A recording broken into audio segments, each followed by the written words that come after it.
Todd's Carpet and Tile Cleaning. Call or text 702-595-0488. Pests and rodents are unwelcome visitors to our homes, but they're also stubborn and can be hard to get rid of.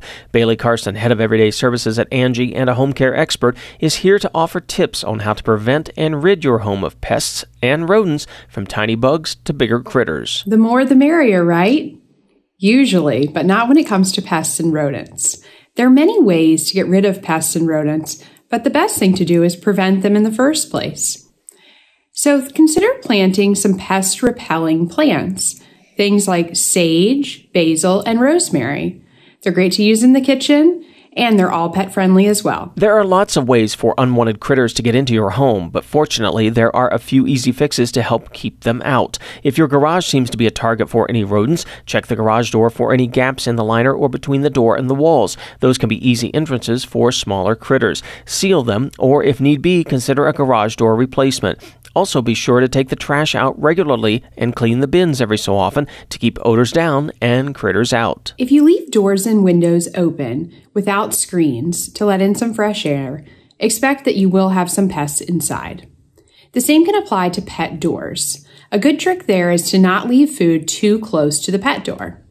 If you continue to have problems even after moving the food, consider installing a sensor near the pet door, which will allow it to only open for your pet. If you're dealing with roaches, your options range from a $10 bug bomb to a $15,000 severe fumigation job with tenting of a large home. If you deal with the issue before it gets too bad, you should be able to knock out the roaches in 1 or 2 professional exterminator treatments, costing an average of $300. If you're dealing with larger pests like rats, you'll want to take a few steps.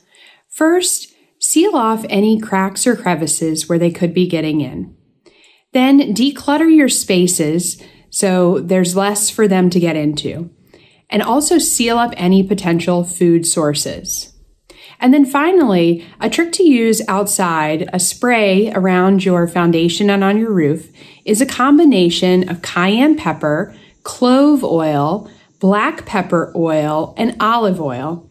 This combination can deter those critters. If rats have already made their way into your home, consider non-lethal traps to catch them. With a yummy snack like peanut butter or cheese, these traps lure the rats inside before trapping them there. Wear thick gloves to pick up the traps and release the rats far from your home or anyone else's. For full infestations, it's best to call in a pro. They can do a one-time full extermination to get to the real root of the problem, versus the quick fixes, which may just cover things up.